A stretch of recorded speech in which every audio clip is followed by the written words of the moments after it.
Yes, folks, and truly, this is the moment because I appreciate all of you for being here. When you're live, you thrive, and when you're on the replay, you get to play again. I'm Coach Raja, believe it and become it, and you're going to ring of the victory bell for meeting my incredible new best friend and guest. Let me welcome to you the amazing Craig Cockburn. Now, not only is he a handsome guy, makes me jealous, but he is very, very talented man. And let me tell you all about this amazing person here. So, Craig Cockburn is a critical thinking specialist and a business coach and author based in Edinburgh, Scotland, and has been working with agile practices since 2007 and critical thinking since 2019. He holds computing degrees from the amazing Edinburgh University, studied AI and computer science at Napier University, and the latter an MSc with class medal and distinction. In 1990, he invented an early browser. I remember back in the days in Netscape. Who knows what he made up? In 1983, he was published on remote working. Craig also led a campaign on national TV to ban smoking in UK pubs. His talks cover red team thinking, strategy, remote working, visualization practices, and neurodiversity. So, without any further delay, let's welcome the one, the only, the one who walked uphill to school both ways in the snow, barefoot, the one and only Craig Cockburn.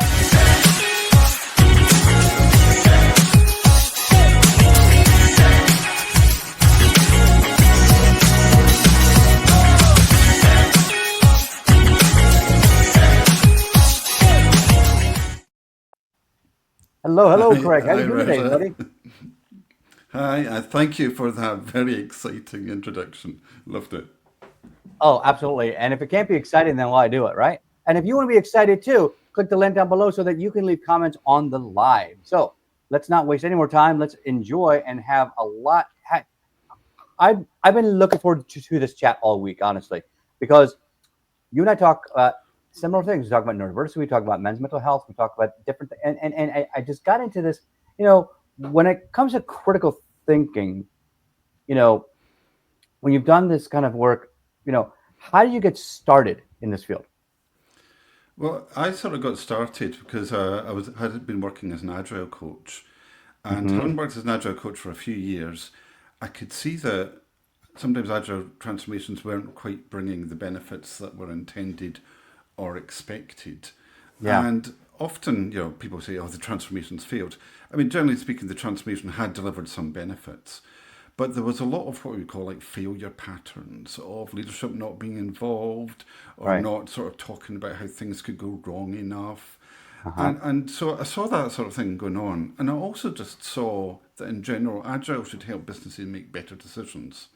And Hmm. out of those two sort of lines of thought about developing better roadmaps and product roadmaps and saying, well, if we want to Uh, kind of avoid failure, make better decisions, we need to stop and think more critically about things that could go wrong, embrace that early, perhaps visualize it, and look constructively at not just pretending failure won't happen, it's always an option, and yeah. just actually embracing that constructive dissent. So that's where I was in 2019 with my early conference talks. But it Hmm. wasn't long after that, talking about failure, that I quickly got info about red team thinking, which was a company and a set of practices in a book by Bryce Hoffman. And Hmm. he was much more connected to the broader community of Right. thinkers and critical thinkers with established practices. And I very quickly got into things like that, so like pre-mortem or assumptions challenge or strategic questions, because he'd spent months learning this off the military and then had written the book on it. So he was much more knowledgeable. And for me, it was just a natural thing to progress into. And through that, Hmm. then learned a wider tool set of things. And as such, learned about leading thinkers in the space like Dr. Gary Klein of Premortem, who was involved in redesigning the White House Situation Room after 9/11. So some very Hmm. sort of important people involved in the thinking space, as well. Of course, they've got the podcast and they've had many leaders on it. But Bryce was learning a lot of Alan Mulally, who had been the chief executive of Ford and Boeing Airlines. And it was his Right. thinking practices that had actually helped to turn around both of those companies. So really it was like, yeah, we know that great leadership really matters, Hmm. but they need some sort of framework to help them and assist them. because Yes, later indeed. research had turned out that basically leaders do struggle with decision making. And so to me, this felt like it was a useful tool in order to help leaders, right? Right. And so since you started this sort of in like from a process management or project management type of scope, I've been doing that in cancer research for over 25 years. Hmm. And now as we talk about agile like methodologies or now getting into scrum Yeah. methodologies, like really talk about getting deep into the woods of deep into the weeds of what project management can how it can improve the productivity and the profitability of companies. What that led you into more of the coaching space. So how did that transition occur? Yeah, so originally I was a software engineer, as you said in the intro. Yeah, Progressively, I got more into team leading, project management, then program management, right, and then coaching sort of just interfaced into that a little bit. I was coaching a little bit, but then there was quite a spell of just introducing agile and being a project man at the same time because people still wanted the project delivered, but they wanted right, it done in a more agile way because effective agile actually reduces risk, right? You're delivering incrementally, you're delivering in smaller bits, you're collaborating more effectively. If things change and priorities change and new information comes to light, then you're able to adapt to that. So there's a good crossover period for me in which it was project management, but with a strong agile flavour and introducing agile to the organisation. The market right. then just expanded much more into coaching, and to be honest, I really just like working with the people more than project management, which could be a bit bureaucratic and a bit admin heavy, and the Hmm. coaching was much more people centric, so it's much more my thing. Oh, I And of agree with course, you there. Agile came out of software, but we know Agile is much bigger than just software. And Yep. certainly critical thinking is even bigger than transformations, right? So it's like you really encounter different people from all sorts of walks of life when you're talking about transformations and critical thinking. It's far bigger than just now software delivery. Yeah, gotcha. Yeah, and I remember just touching upon that topic too. Like when we talk about processes and task management, and we get into we start about documentation and all the admin work that goes along with improving these processes. All of a sudden, it gets boring because now we're talking about the bureaucracy of what we do, Yeah. rather than like you were saying in the coaching world. Like I remember the greatest successes we had that I've been able to implement is because of the people that were involved, and really the tasks were almost secondary to that, really Yeah. because once you get the right people, the right attitude, the right mind shift on a team, that's when things really started to move the needle forward. Because otherwise, people just would, you know, keep rehashing the same things, the same techniques, the same uh, responses Yeah, to either it's the issue, same challenges, mistakes. behaviors and the same culture. I mean, we Yeah. talk a lot about installing frameworks and bringing Scrum. Yep. Actually, you're right. It is very much about the people and the interactions. And, Hmm. so I bring the skills and the coaching skills. But of course, my ability to succeed, I can Yeah. only go so far. It's about the willingness of the client or the company to not just be wanting to change, but also have the space and time to change. If they're just too Yeah. They got busy to or they're implement up it. against critical projects, then they just don't have the time. And the places where I have succeeded the most Hmm. is I mean, we talk about agile mindset, but actually I would say it's just more about a collaboration mindset. Because, back when I was a Oh, program I like that. manager, we weren't Hmm. really kind of formally using agile, but we had the right senior people in the room able to make effective, quick, empowered decisions. We didn't need to escalate up 5 levels for permission, and we just got stuff done quickly. And we delivered a major program of work end to end in less than 6 months. Yep. On under time, under budget, and it won IT Project Team of the Year award. And that's because we had an effective team. There's only so much difference one person can make. I mean, obviously, if they're at the top of the company, they set the whole tone for the organisation. But at the program manager level, you need the leaders above you and around you to actually be willing to actively collaborate, to not be too busy with other stuff. Yeah. Certainly. And when I think about that, like we, we when we were asked when we were tasked to like finish up a brand new region for a new testing kit for a clinical trial, and they were expecting it within 18 months. Really, the difference was the way that people worked, and I instituted a second shift Hmm. schedule that saved us a day and a half every single week. So we got that done in 12 months and less. You Yeah. know, I mean, and it's amazing what you do when you start to think about the people power is really the biggest difference.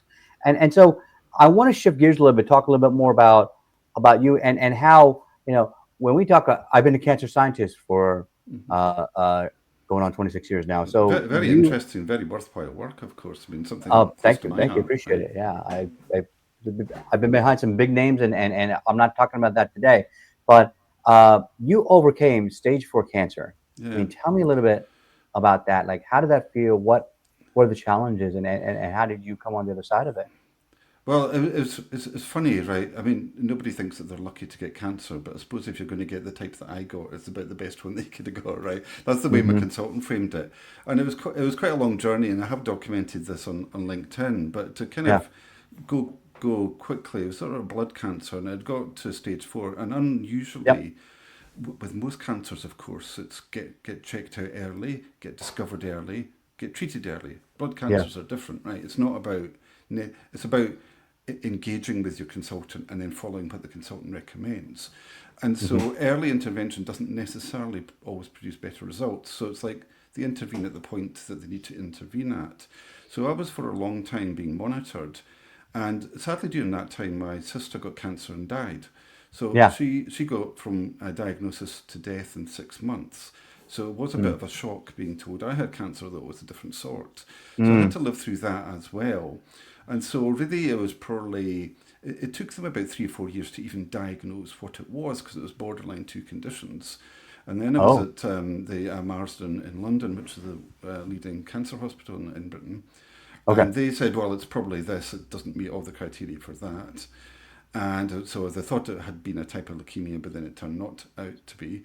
But it was another 3 years before they did treatment, and that was now 10 years ago. So as of in 3 weeks' time, I'm now coming up for the 10-year anniversary of the completion of my treatment. Hmm. And that was supposed to be 6 months of chemo, but because of all the side effects and problems and difficulties, Hmm. one round got delayed by a week, and another round got delayed by 4 weeks, and that was quite a long time for it to be delayed. I was actually quite well during the first 3 doses because it's a cyclical treatment, and so I was really unwell for the week after the dose. But then, Mm. miraculously and astonishingly, halfway through that treatment, I was doing a job down south, and I was getting up at 4 o'clock in the morning, catching a Yeah. 6 o'clock plane, getting Hmm. to work for 9 o'clock, finishing work about 7 p.m., having a meal with the guys, and then going back and working till midnight. And he said, "You're doing an 18-hour day," and then I said to them, "Do you know I'm in the middle of a round of chemotherapy?" And they couldn't believe it. Right? I mean, really, it was like that in the early days. It was very cyclical, being unwell. But after about round three, it wasn't cyclical anymore. It was just being relentlessly unwell for at least 3 months, and then the Mm. recovery afterwards. But then I've been really closely monitored up, and scans and everything else with every 3 months. But then over Right. time, as it was stable, it's now only once a year. So it's like it's not a curable cancer, but it is progressive, but it's very slow moving, and it is treatable. So that means Yeah. here I am, 10 years later. I mean, I was on the shielding list for COVID as a result, and I had all the problems and benefits to go with that and all my injections. Hmm.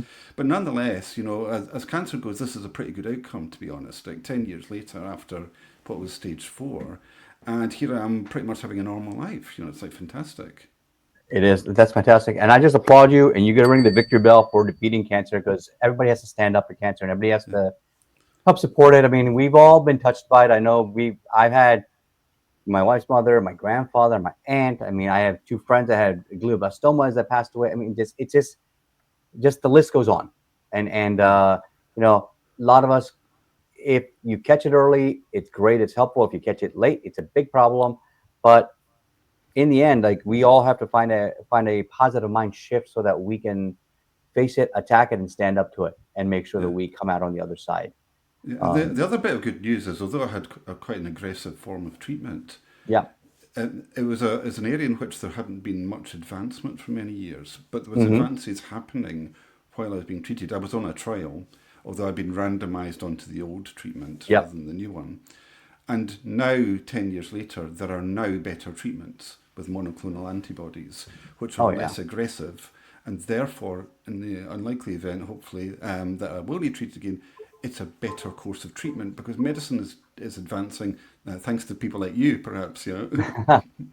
Yeah, that's the goal. I mean, that's what I want to do. Long term, I would love to start my own biotech company and really match up patients with the precise medicine that solves their challenge, that solves their cancer type. And a lot of, I mean, computing power has advanced so far that we're finally at the point where we can, what originally took 17 years to map the genome, now you used to take 7 hours, now it takes one day. I mean, it's amazing what we can do. Yeah. Um, and if we can find exact, I mean, like for those who know about breast cancer, there's three main types. You talk about AR, ER, and HER2 negative, and then you get the triple negative breast cancer types. There's different kinds of melanomas. There's different kinds of pancreatic cancers. There's so.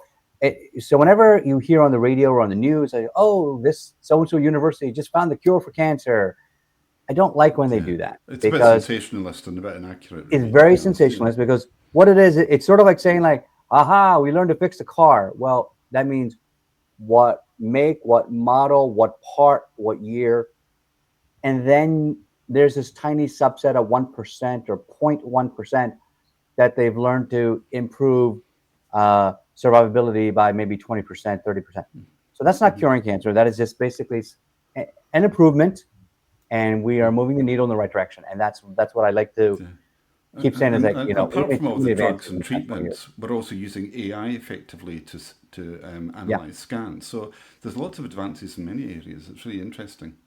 Actually, part of what I love to do is try to use the right AI tools so that we can match up the the uh, the description of the symptoms of the type of cancer it is, so that we can find the right treatment for it. And that's something that I know that in the future it's just going to keep on improving. And I'm really happy to be a part of that journey going forward. And so let's shift gears a little bit, talk a little bit more about you.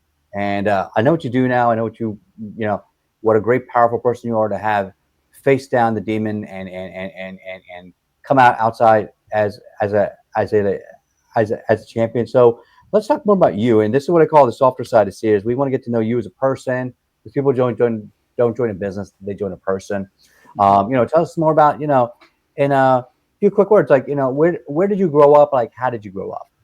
Yeah, so I grew up in Dunblane in Perthshire in the middle of Scotland, which Hmm. is also the same place that Andy Murray, the tennis player, is from. Hmm. We went to the same school, although not at the same time. I'm from a rather earlier generation. I actually went to school with his uncle.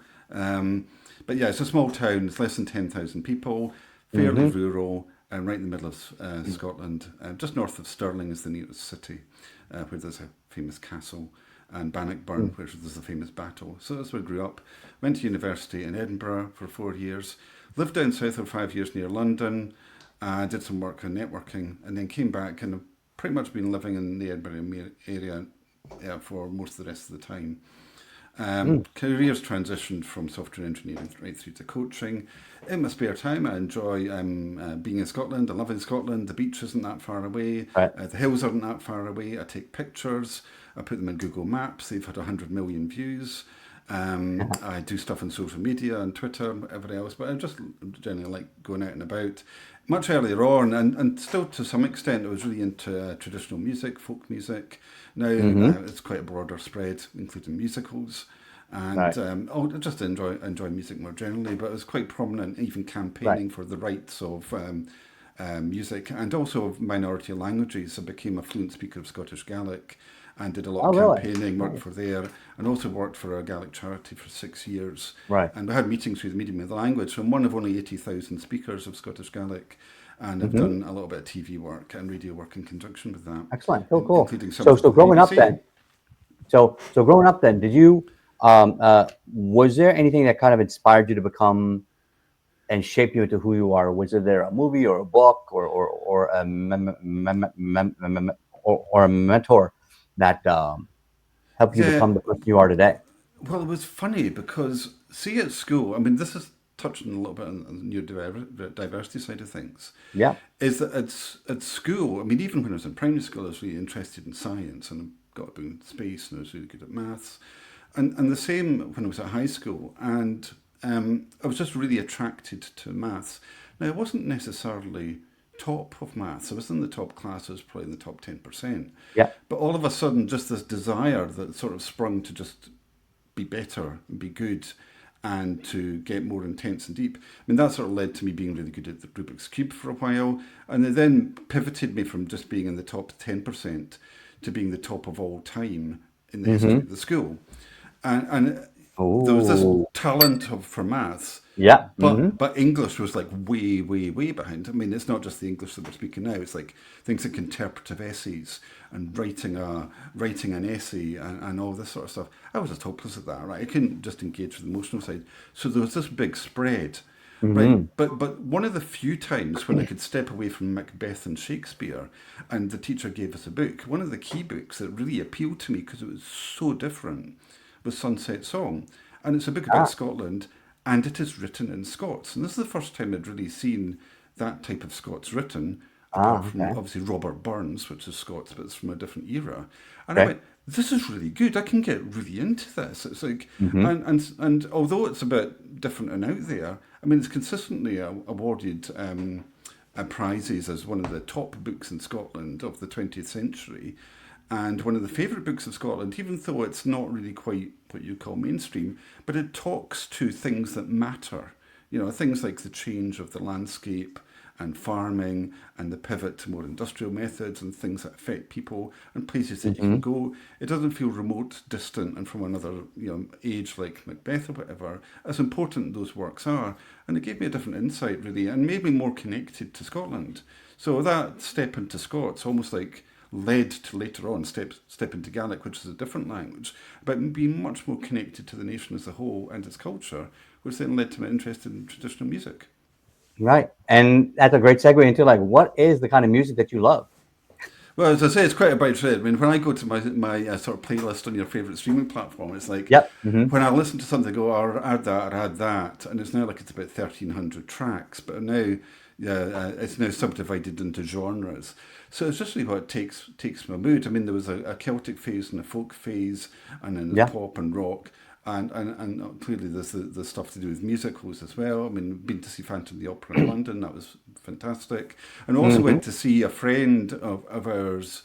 Um, their son is studying this sort of type of thing at school and at university, and so he performed the Fringe last year in Phantom Yeah. of the Opera, and it's just nice to see different interpretations of it.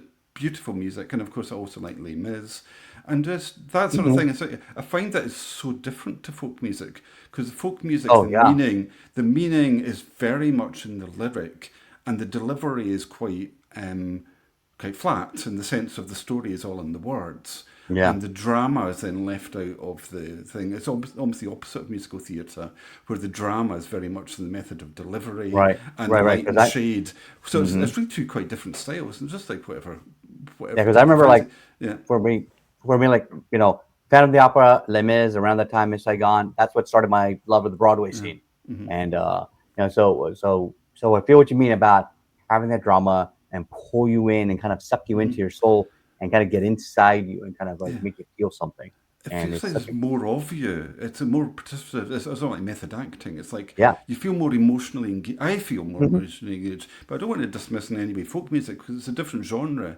And Yeah. actually, I suppose if you're really thinking about what the words are saying, you engage in Hmm. a different way that way. You know, there's lots of death and all sorts of stuff going on in Yeah. folk music, right? It's Yep, quite certainly, dramatic. certainly. So, all right. So, Craig, we have to shift to our next section here. I want to ask you here. This is always a fun question here. What is your favorite kind of food? Because this Uh, always brings yes. people together at the table. So I would say my favourite. I mean, I actually like quite a spread, but I'd say if there's one thing top, it's probably curry. It's And curry. because I can have curry at home, buy it from the supermarket, and because I'm travelling a reasonable amount with my work, it's like check out the best places for a curry where it goes. So I've been to Liverpool and Birmingham and Stratford upon Avon and London, and just like yeah, you really enjoy it, and it doesn't. I actually quite enjoy quite spicy, but it doesn't have to be spicy. It's just about being well Gotcha, cooked. Yeah, gotcha. yeah. I got just the person for you. Hello, Sona. Yeah, yeah. This is Priyanka Choka's restaurant in New York. Yeah, like I have one of my best friends over here. He loves curry. Like we're gonna send him a whole pallet of food over there in the green room. So I just send that right away. All right, so that's my totally real call. So that's my poppadoms and my pakoras and my That's right, chicken everything. madras and everything coming there. Oh, So thank you. so before we shift over, what is it that you want people to recall about you? Well, partially we've covered this thing about it's the Mm-hmm. story, right? I started off as a software engineer in a small town. Now I'm a critical thinker in the world stage. Been in Romania and India, and soon going to be in Malta. All these sort of spreading the message to the world, and I just love it. And I just love being a trainer and a teacher and an educator and helping people so they can succeed. And having done that, despite adversity and despite Yeah, difficulty, financial challenges as well, the credit crunch, trying to run a business, the pivot after Brexit, trying to run a business. It's not just health I've overcome, it's all these other things too, to just keep going. Persevere, persevere, persevere, and where necessary, pivot. Look early for where the market is going and just go there and go there early because then you become an expert before others. So, really, it's certainly. about work hard, be determined, and be of value. Help people and be a great person to work with, right? I love it. I love it. Thank you so much, Craig. We're going to send you to the green room with all the food. Make sure you come back, and we're going to shift gears, my friends, into our 60-second mind shift. Because after all, in order for you to make a mind shift, you have to make a splash in your life. When you throw a rock into a lake, what happens? No, there's a splash. You make an impact, and then you get waves.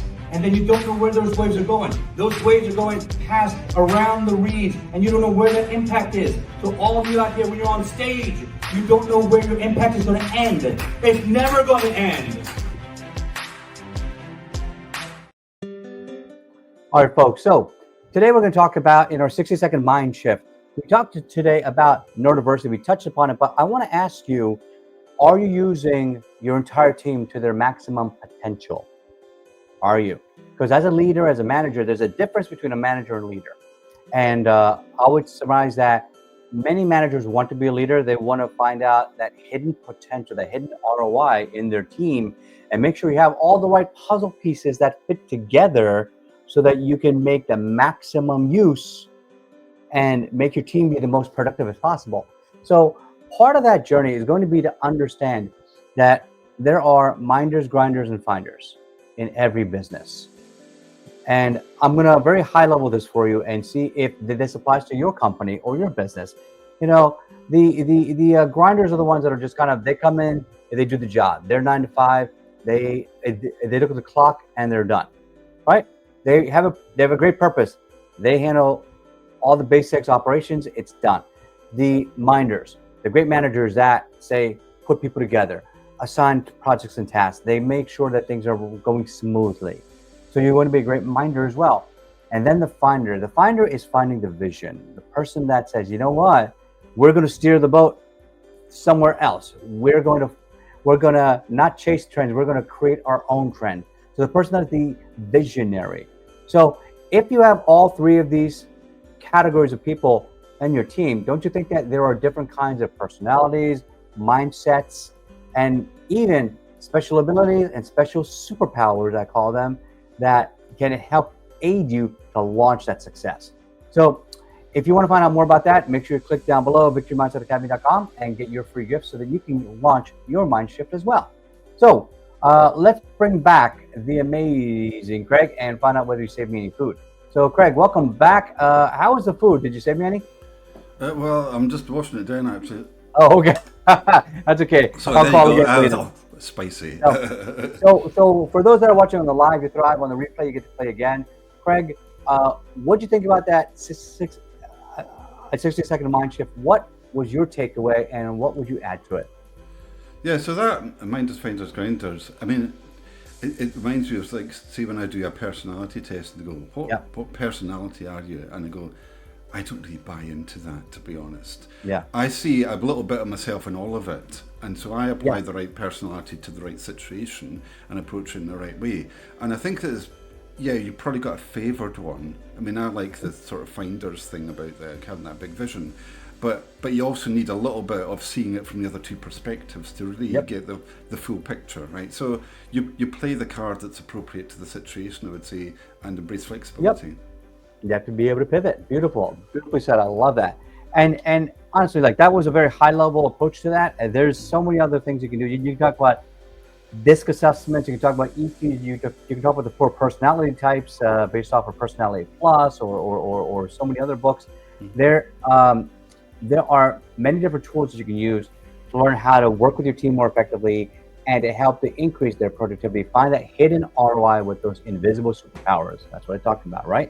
So, Craig, you've been a fabulous guest. We love hearing more about you. I got one more question for you before we head off.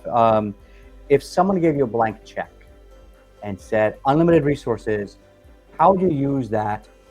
What's your grand vision to change the world? Well, I put this in and I felt this could be seen as slightly controversial, but let's go with it Okay, anyway. And the go idea is ahead. basically, I mean, we're in the West. We love democracy. My wife grew up in the Eastern Bloc, so of course, Yep, I've seen both sides of that to some extent. And I yep. go, obviously, democracy is a far better approach than totalitarianism, keeping people in and censoring the media and all the bad things that go with that. Right? Clearly, democracy is better.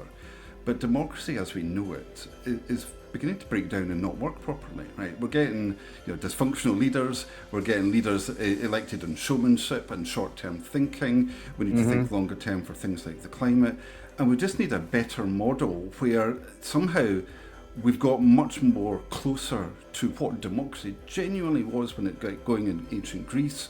And to Yep. some extent, Switzerland does still embrace this, much more participative, much more citizen centric, doing away with a lot of parties being a proxy for power who have basically taken power away from the people, and really just thinking about how can we do democracy in a much better way. So let's bin democracy and have democracy 2.0, and that way we'll get better decisions, better outcomes, not just Ah, for us, but also for the planet and the economy. We'll get sustainable growth, we'll get long-term thinking, and we'll get on top of things like inequality. There's enough money and resources to go around, they're just badly distributed. right. Oh, I love that. I love it. Thank you so much. That's an interesting light bulb moment. I hadn't thought about it that way. Like I know that when we talk about even the U.S., like we don't have a democracy, we have a republic. People don't realize that we have a democratic republic. And when we go back to ancient Greece, where Caesar was in power, but he still had the Senate to try to Mm-hmm. keep him guided where he's supposed to go. Uh, there was a lot done functionally, but that's a story for another day, and we're going to find out more about that as news and like the world events move forward. So, Craig, I want to thank you again for being here and being amazing, and for everybody out there. If you got some value, some impact, give us some hearts, give us some likes, so that we know that you are learning and growing with us. And I'm Coach Raja. As always, don't fake it till you make it. Instead, believe it and become it. And we will meet you all on the next show. Have a fantastic day. Bye bye.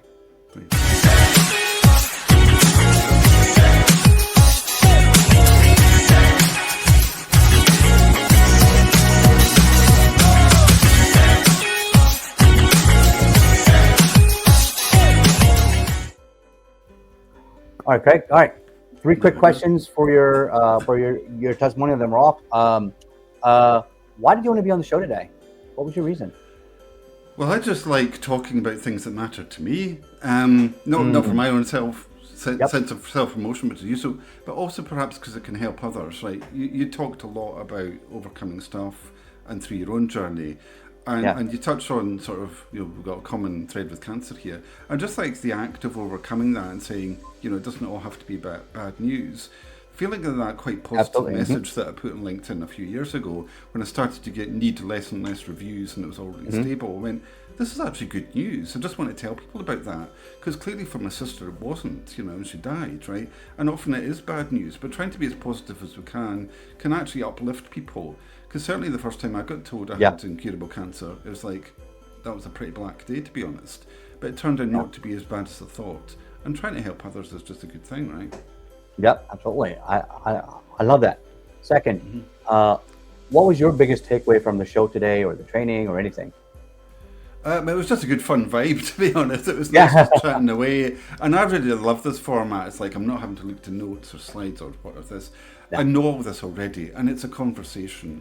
And I It think is. that people really engage better with that sort of format because it's higher energy. It's more human, and then that's what I try to convey is that we all know what we know, and I'm speaking to that expertise is that you already know Mm. it. Like we don't need to script or do anything. We just have some fun. We just have a really good conversation, and people out there get great value from it. And of course, last unbiased question: scale of 1 to 10, how much would you recommend me to somebody else's show? Well, I would. I mean, like, I'd give you a 10, right? Of course. And the thing is, your record speaks for it. I mean, look at all the TED stuff you've done, right? I've not done Oh any yeah, of thank that, you, thank for you. instance, right? Yeah, I mean, that's been validated by third parties, which is why I talk about things like IT Project Team of the Year Awards, not just me doing it. It was validated by a third party. And of course, then you can speak much higher about it because it's not just your view. It's the judge's view, right? And you got on that TEDx and got asked back, so you must be good, it's right? so funny. After so many years of like martial arts, I'm a grandmaster in the martial arts. I'm a seventh degree black belt after 41 years, and yet we're still taught to be very humble. So like kind of like for me, the Mm. hard part is trying to brag about myself. I don't like doing that. I like to stay humble. So You're just stating people facts, always tell right? me You're I just. should talk myself up more. I'm like, I don't know. I just rather have good conversations with good people. So, all Yeah, right, it's been fun. folks. Yep. All right. Thank you so much, Greg. Podcast team knows what to do, and we are officially